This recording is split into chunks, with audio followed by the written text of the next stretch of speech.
It's been one. It's been one. By one, I mean end of the summer, beginning of fall. Those of you who have young children or maybe teach young children could understand.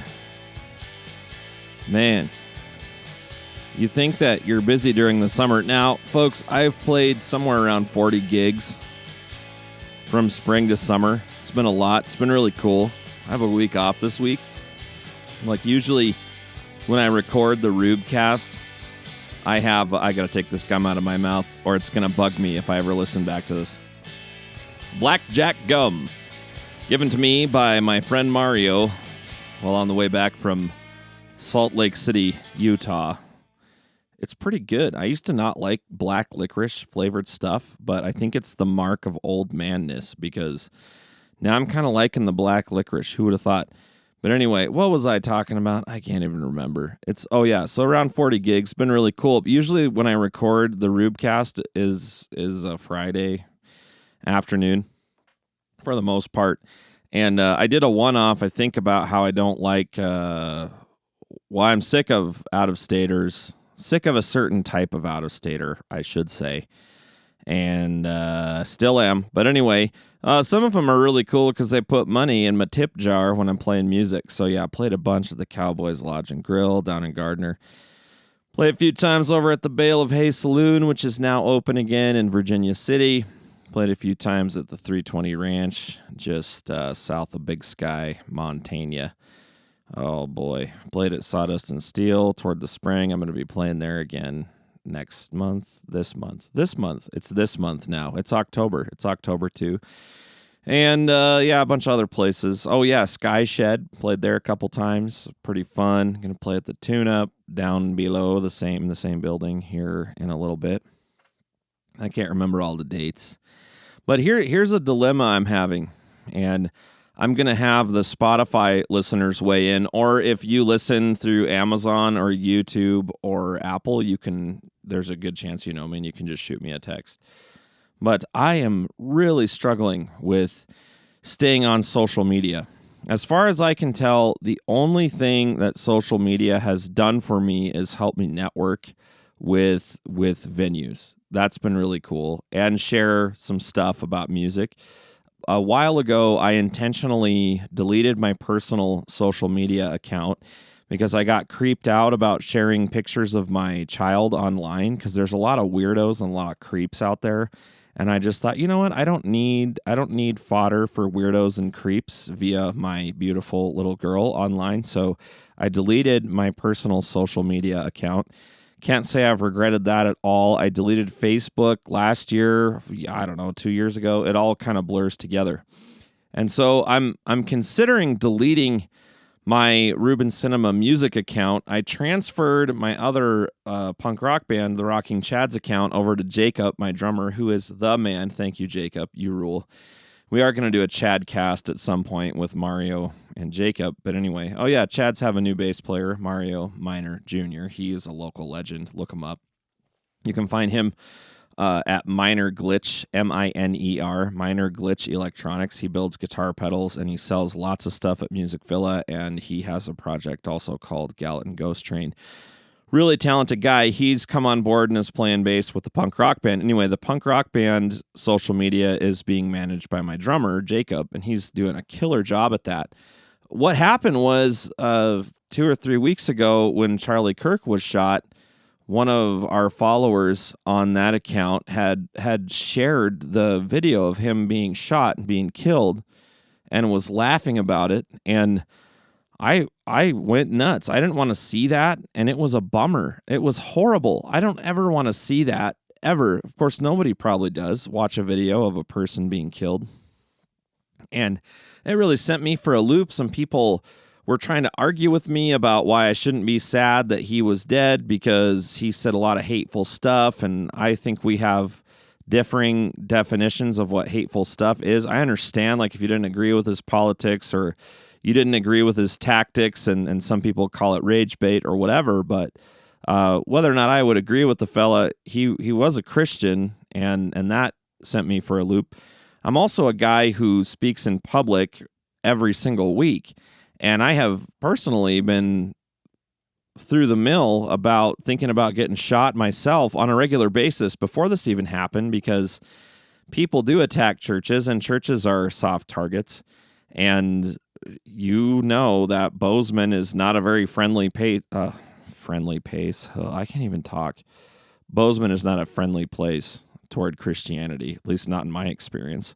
And there are a lot of things I love about Bozeman. There are things about Bozeman that concern me. But anyway, so it really freaked me out that people were celebrating the death of an innocent man. Now, I have to reiterate, I put out a song called Anti-Murder just to remind people of what murder is. Murder is when you kill a person who didn't kill another person or didn't hurt anybody physically.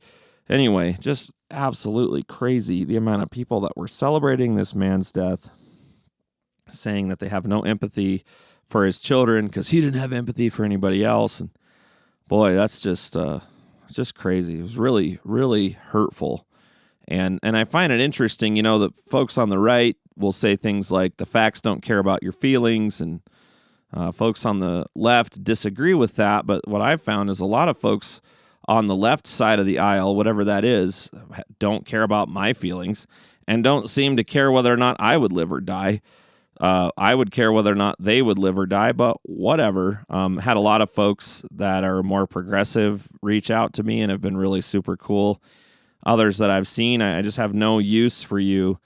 If you celebrate the death of an innocent person, I have no use for you. But my point in all of that is I've been taking more inventory of my presence on social media, and aside from it helping me network with venues and other musicians, which is helpful if you're a musician, social media has not been helpful. So I've taken a week off. I haven't deactivated my Instagram account yet, but I'm considering it. So I would love it if the audience here, and I think I was trying to start saying this earlier, if the audience would weigh in on Spotify with some comments or whatever. Should I delete my Instagram, or is it something that's encouraging to you? If it's encouraging to you, I might keep it. Even so, I might not, because it just puts me in a bad spot. Sometimes I'll try to, be funny or push back against something that I hear, and people freak out, and then I freak out. I'm not at my best when I'm on social media. Are you at your best when you're on social media? Does it bring out the best in you? Does it bring out the worst in you? Or are you kind of neutral? My wife can scroll through Instagram for an hour or so, and she's fine. Like, it doesn't affect her at all, but it affects me really bad. And I just don't know if it's any good. I don't know if it's good for me. I don't know if it's good for anybody else. You get into arguments on there, and people can't read your inflection. They can't read your tone. You can't read their inflection. You can't read their tone. People take things wrong. People take things personally that maybe ought not be taken personally. And all around the whole spectrum, it's just not, personally, it has not been good for me at all. And so aside from networking, which I can do the old fashioned way, I can call people and email people, which they still respond to emails. I'm not sure if it's been any good. Now, a couple of weeks ago, I guess it was last week, I got to play some guitar for the senior class float of my school I went to growing up, Manhattan Christian School, and it was a rock and roll themed float. And I thought, well, is this kind of losery, me coming back to play guitar for this? But it was really fun. It turned out to not be losery, and the kids had a great time. The senior class at MCS really, really knows how to rock. Kind of got some School of Rock vibes, if I'm honest. It was pretty fun. So that was cool, and I got to post some pictures, and my friend Tammy took some pictures, and I shared some of those. That was really cool. There's a lot of encouraging stuff. I'm trying to figure out, how do I moderate my time on social media? So I'm taking about a week off, and I'm going to reevaluate in a couple days. And if I come to the conclusion that it's not been helpful, it's been more counterproductive than productive in my own life, then I'm just going to axe it. I don't even care. Like, usually when I post music stuff, Instagram kind of buries it anyway. And usually the people who like my stuff are people who I already know. So it's not, I just don't know if it's worth it. I don't know if it's worth it. Do you think it's worth it? Just please weigh in for me. Leave a comment, leave a little message. Do you think it's worth it for old Rube to be on social media? Do you think it's worth it for you to be on social media? Has it helped you? I mean, if you're really honest with yourself, has it helped you more than it's hurt you? I think of another close cousin of mine, Wes Gunst. He can handle social media really well. I know a lot of people that can. Oh, I just don't know. I don't know if I can handle it. I'm not sure. Well, maybe I can handle it. I'm not sure if I want to handle it. I would much rather just run into people in the real world.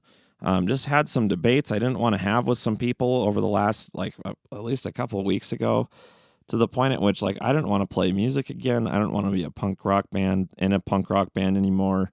I just wanted to dump it all and throw it away. And then we went down to Salt Lake, and there's so many awesome folks down there, young people and older people alike, that were just so cool, so real. And man, I've been missing that. And shout out to my fellas in Goners UK, because they're just straight up guys, and love them to death. Anyway, speaking of them, I suppose this is a little bit of a reflection, a little bit of an update. I do have James from Goners UK coming on the podcast next week. He's a local legend. He's been in punk rock bands in this area since the late 90s, I want to say. He was in a band called JC Auto, and they made a big splash back when I was a young fella. And their band played around the same time that my band, Excluded, was playing in Bozeman. And if you know me, you know that I was in a band called Excluded. We had a little punk rock band based out of Manhattan Christian School. The first and last, as far as I know. Cody, you'll have to correct me. Cody Ham, you'll have to correct me. Did you have a punk rock band, or was that something else? But we were for sure the first punk rock band to come out of that school. We had a lot of fun. Played a battle of the bands. I think it was in Helena, and played some shows in Bozeman, and we played at this winter camp up in northern Saskatchewan. It was great. We had a lot of fun.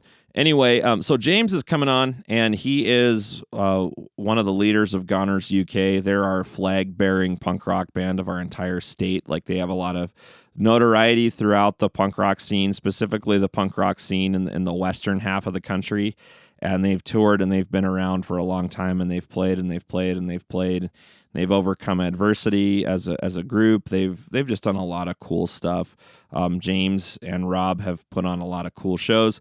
I know that they're playing a bigger show here coming up. So James has a cool plan for the podcast where he comes on next Friday. I may just put out another episode before then, just to get back in the rhythm of putting episodes out, because I know there's a few people who listen regularly, and to those of you who have been listening, sorry I've kept you waiting for such a long time. It's just been very busy on the musical front and on the job front, doing church stuff, and on the dad front more than anything else, with Zoe going back to school and Val is a teacher, and so we've been just trying to get through the days. And now things are kind of starting to normalize. A lot of cool stuff happening in life that I'm excited about. In other news, because it's mostly personal news, let's see, in about 5 days, it's October 2 as I record this. In about 5 days, we're going to mark the 1-year anniversary of my mom's passing. And she passed away as a result of extreme Parkinson's. It was corticobasal ganglionic degeneration. I'll never be able to forget that combo thing. And we miss her really bad. With grief stuff, you don't know how it's going to go till you go through it. I've lost a grandparent before, and that was sad, but not near as sad as this is. Losing a parent is a bummer. If you've lost a parent, you know. You just don't know. There's no one way to grieve. There's no one way to get through grief. All you can do is keep going. I have to tell you, folks, I thought that I would be doing a lot better with a year under my belt than I am right now. It's just been a bummer. It's kind of like reliving stuff and just dreading this day coming up where this will always be the day, as long as I'm alive, this will be the day when my mom died. And grief will awaken strange things in your heart and soul. You start realizing that, if you have a kid, that your kid is going to have to go through your death, and you just feel bad for them, because it's really hard. It's hard losing people you love. And so you realize you won't always be able to be there for your kids. You realize that your spouse it will have to go through your death, or you'll have to go through their death.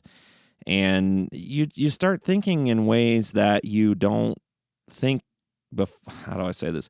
You start thinking in ways that you never would have thought you would think, if that makes sense. You start thinking in ways that are kind of foreign to you. I mean, I turned 41 this year, and I'm reckoning with my own mortality, which is really interesting. When you start, like, my life is probably well over halfway done. I mean, you never know how long you're going to live. You don't know how many days you've got. As I stare at this skeleton that I have in the chair across from me, it's kind of funny, actually. But you don't know how much time you have. When you turn 40, you think, all right, I mean, people in my family have not lived super long, aside from, I guess, the 3 grandparents I have left are still kicking, but there's no guarantee I'm going to live to be 80. And so you start thinking differently, like, what's my life going to look like? What should I focus on? What should I not focus on? A real blessing you get when you go through some heavy grief.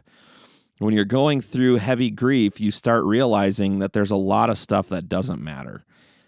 Everyone's feelings don't really matter. Overcommitting yourself, you start reevaluating your commitments. How committed do I need to be to XYZ things on my list or my schedule? What type of things do I want to spend my time doing? I mean, namely, and I've been told this by a lot of good friends, it's more important for me to spend time with my family, with my little girl who's going to turn 5 next month. I'm going to spend time with them. I'm going to spend time with my wife. I'm going to spend time with the folks that I'm closest to, because they're the ones who are there for you. They're the ones that God's put in your life that you need to prioritize. You need to prioritize your time with them. So grief does make you think weird. If you are a griever, if you're in the middle of grief right now, I highly recommend this book called Understanding Your Grief by Alan Wolfelt. It's a really helpful book. My brother Caleb and I went through it and we discussed it, and I'll probably listen through it again with this year anniversary of my mom's death. It's just hard. We're trying to figure out, what do we do to commemorate our mom's passing, and we're the men are in my family are thinking through that. Like, what do we do? I'd like to have them all here and do like a mega podcast, but I don't know if we'll be able to get that done. Dad's in the field. Caleb's doing potato stuff. Jabin's hauling concrete. Josh is doing youth pastor stuff. So it's definitely hard to get us all in one place. Maybe one or two of the brothers, or maybe my dad can come in on the 7th, and we can have a good time sharing memories about my mom. My mom was really awesome. I am not as awesome as my mom. Well, my mom would disagree with that probably, but I'm kind of the male version of my mom. People say it. I'm grateful my mom didn't have a big beard like me. We used to joke about that. I'm like you, but with a beard, Mom, and we would laugh. But she was really cool. She was really fun. She was a straight shooter. I never remember my mom lying, ever. She never lied. So 2 things we reflected on after my mom's death. We never remember her lying, and we never remember her being scared of another human being. And I've probably said this on this podcast before, but it's been such a long time since I've uploaded an episode that I just love that. I love that I never remember her being scared of another human being. She would be scared of weather and driving and other things, but she was never scared of another human being, and she never lied. Another thing my mom couldn't stand is when people talked negatively about other people, specifically people who might be considered on the outs or rejects or on the fringe of any given community. She never liked that when people would rag on other people. She'd always get after us for ragging on other people. She never let us brothers rag on each other, or like what I mean is she never let us brothers say bad things about the other brothers. Anytime we would try, she would shut it down immediately. She loved us all the same. She loved all of her grandkids the same. I mean, we're sad that she doesn't get to see her grandkids grow up, because she loved being a mom and she loved being a grandma. And actually, as I upload this, I think my oldest nephew, Cade, is turning, how old is Cade turning today? All I know is it's his birthday and he's the oldest grandson. So happy birthday, Cade. Love you, buddy. That kid is a special kid. Anyway, my mom loved him. She loved all her grandkids. Miss my mom. And so it's been a unique thing. You know, you go through grief and then things like the Charlie Kirk thing happened and there's like a church shooting out there, an LDS church shooting in Michigan. There was a school shooting the same day that Charlie Kirk died. There have just been so many things going on that you can't even keep up. You can't keep up with all the things that are going on. There's so much going on, and it's really hard to keep up with all of the terrible things that are happening. So how do you deal with that? One of the things that I've had to do after just kind of being in a big news binge over the last few weeks is I've had to start clearing out my YouTube feed. I watch YouTube more than anything else on my television, and I subscribe to YouTube Premium so I don't have to watch commercials. And what I usually like to watch are historical documentaries, stuff about different pieces of guitar gear, stuff about music history. I will watch a little bit of news here and there, but I was hyper consuming news trying to figure out what's going on. And then you start realizing that every news service, whether they're left, right, or center, has a bias. Even the ones that claim to be centrist have a bias, and it's hard to sort through. And I just realized, all right, I've got to start clearing out my YouTube feed. So I'll hit the little 3 dots by a video that it proposes in my algorithm, like you should watch this video.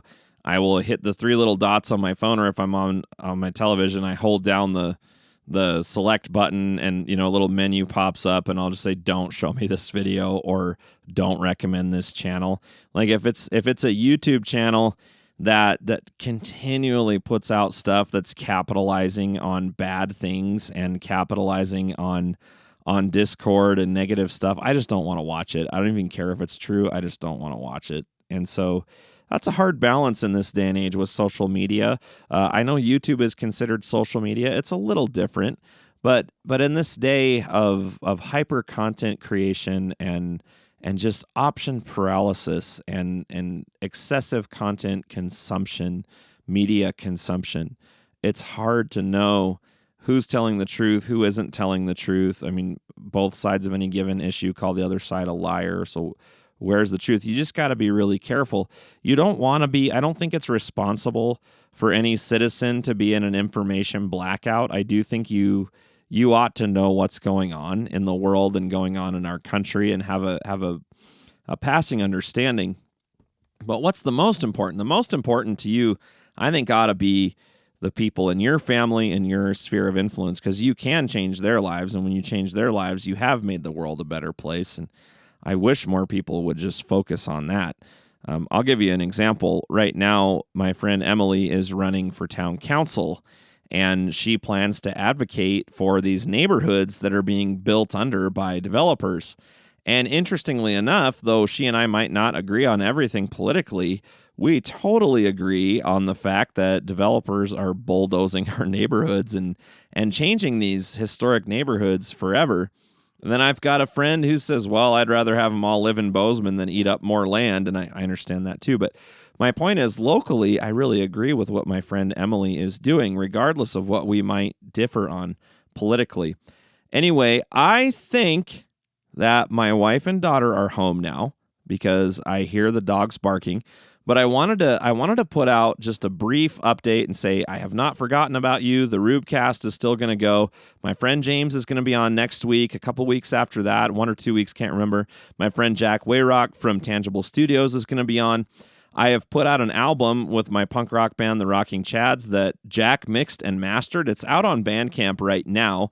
It's going to be out on streaming services on the 17th, I believe, so that's really cool. Continuing to play music, looking to put out more stuff under my own name. A lot of good stuff going on. Things are going good at church. Things are going good in family. But, grief is weird. Tumultuous national events are strange. Tumultuous global events are difficult to process, to know what to think. But anyway, I guess I'll just leave you with this, folks. What is your opinion? What do you think? Should old Rube stay on the social media, or should I get off? I would love your input. I'm not saying I'll listen to it lockstep, but it would be very interesting for me to see, well, what do you think? What are some ways that you moderate your social media presence? How often do you check Instagram, Facebook, or Twitter, what have you in a day? I will never go on Twitter. No, thank you. But how often do you check those things in a day? How often? What do you do? How do you know when it's time to take a break? Like I just had to take a week off. I was so inundated with I don't know how to put it. I was so inundated with just negativity that I had, to be fair, I had courted it. I had courted negativity on social media. I was looking at stuff that was not helpful, I guess. I don't know. I was maybe, I don't know, engaging in issues that I didn't need to engage in. How do you have discipline on social media? Is it helpful for you to get in arguments with people? Is it a life-giving thing for you? I don't know. Maybe it is. But anyway, let me know. What do you think? Should I stay on the Instagram? Should I keep soldiering on? Or should I just torpedo all of it? Honestly, folks, I am leaning towards torpedoing all of it, just being off of it. And you could still hear from me here at the Rubecast. You could still, I don't know why you'd want that, but you could still hear from me at the Rubecast. How convenient that my last podcast was just over 26 minutes long, and I'm going to keep talking and keep it the exact same length it was last time, because with that, I will not have to do any editing, and there is such an immense amount of value in that. So next week, James Mitchell from Goners UK. After that, my friend Jack. Folks, have a good one.